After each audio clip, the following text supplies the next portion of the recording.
Well, and let's kick off with all our requests, and I hope I can finish them. The next one on the list is Anglo American. Wow, that's one of those giants. This giant was many years ago 50 Rand, but now it's above 800 Rand. But I can remember on the show we chatted about the inverse head and shoulder at one point in time. There it was. There's the left shoulder. There's the head. There's the right shoulder. We also talked about the flag formation around here. And this stock is just flying. I mean, the world just love it. They produce some wonderful metals.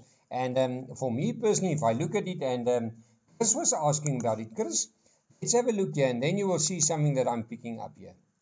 There's the chart. And there's the resistance line. Well, that turned into a support. And remember, this is a weekly chart. Push it just on the up there and see if it can break that. But let's have a look here. What do you see here? A beautiful ascending channel. But of course we know an ascending channel eventually turns out to be a negative channel. Negative formation. That worries me a little bit. I mean, Anglo American went from 600 Rand, I mean from 29 November, I mean that's almost just 3 months ago, from 575 to 815 in almost one go. But of course the share can go higher, and I mean there's nothing that can stop it. But I just want to say to you, Chris, it's now on the top of this resistance line. That's 815 Rand on the dot. But I mean, the chart still looks fine to me. I will only get worried when this little line break. And remember, we are sitting here with a lamp pull formation. A lamp pull formation usually tell you that the share has just maybe rallied a little bit too fast.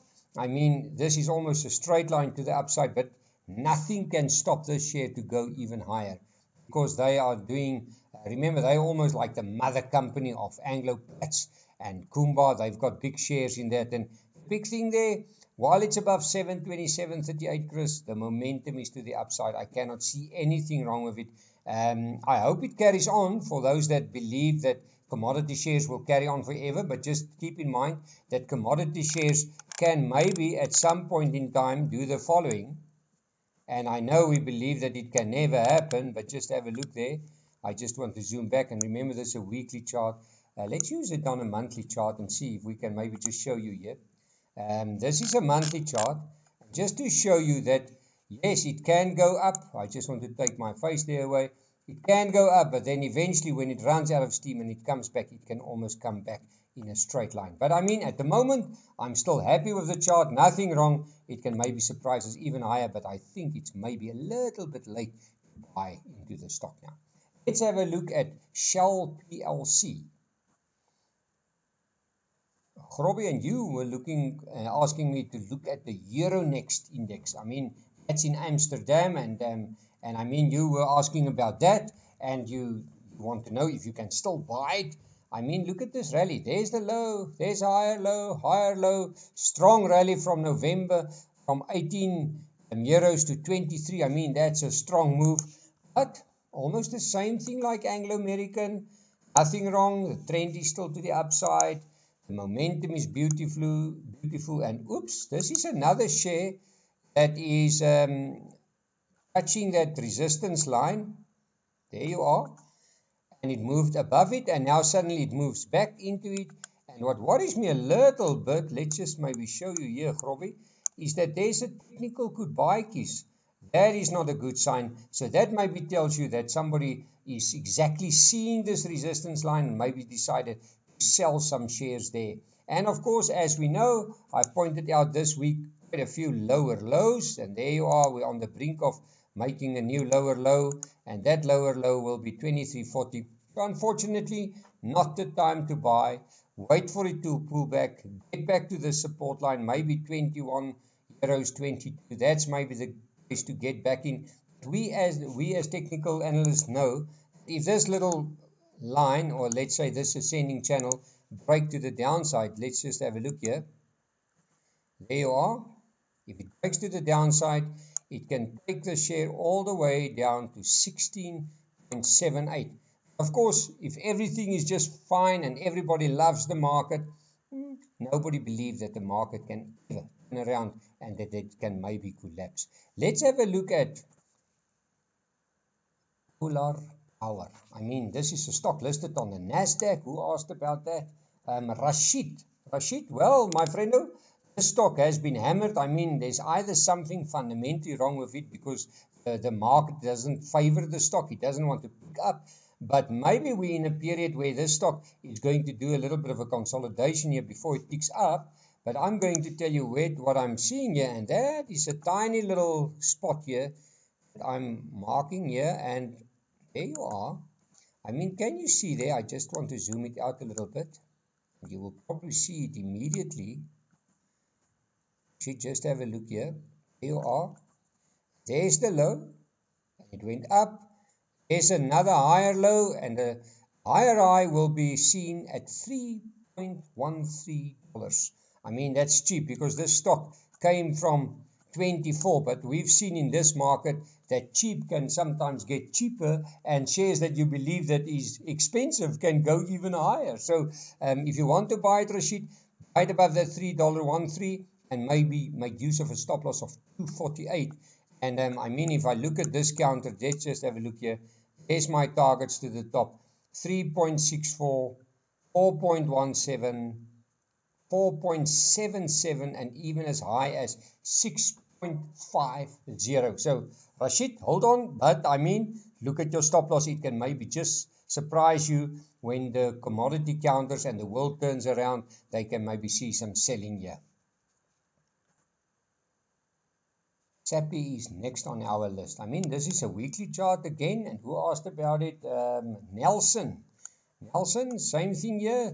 The stock was in 2020, can you believe it, at 19 Rand. It's now 49.76. But what I like about it is the following. Since then, it slowly but surely moved up.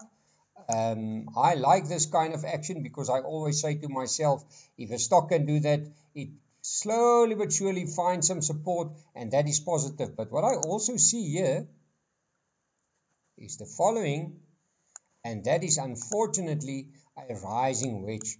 Now, I mean, the share did do extremely well. I mean, from 19 to 49 is a wonderful, you can almost say, performance. But where's the problem here? The problem is that little line there, 45.60, because if it breaks below 45.60, what can we see? We can see that this uptrend is turning around, and it can give us maybe some sell-offs. And only above that little line there, 55.15, I will be positive again. So if you want to buy it, wait for that line to turn into a support. Probably wait for a nice goodbye kiss, because that will tell you that some of the other investors are climbing in. And where's my stop loss then if you want to do that? 47.43. Unfortunately, you didn't say that you are long or you bought the stock, but the chart still looks okay. This rising wedge worries me a little bit. Well, Foot Locker is one of those massive companies in America, and remember, they are big retailers. If you look at this chart, and who asked about it? Oh, it's Ishmael. Ishmael, what I don't like about the chart is the following, and you will probably see when I point that out to you. There's a high, that was around 63, and that was in March 2019. Then it came down all the way down to $17.58. It rallied all the way up to 64.80. What do we see now? I see this as a possible double top. Unfortunately, it's moving down in a lamp pole formation. And where will this double top only come into play? And this is my worry about this company, because if that happens, it can actually tell us that this company can go under, because if you look at this target, and there you are all the way, if I just extend that a little bit, I mean, that will tell you there's big trouble. So I hope I'm completely wrong, and then it will not turn around like that. I really hope for you that it rather at the $17.76 level find some buyers, and then it can go higher from there. But unfortunately, this double top can come into play below this level. There you are, 1822, and only above 64.89. I can see that this share can move up and wipe the double top off the table, because you know what's the problem with a double top? It tells you that at one point in time there were some buyers right at the top. The clever sellers said to themselves, let's take some profit. It came down, and the same thing happened here. And what sometimes happens is the guy that bought there When it's there, he just say, please, I just want to get out and I just sell. And then he turns around and you get these awkward moves. And I mean, this is a clear lamp formation that makes me a little bit worried. So for me, only above that level there on top, I'll buy it. Or if you wanted a speculative trade above 44.53, then maybe make use of a stop loss of 33.78.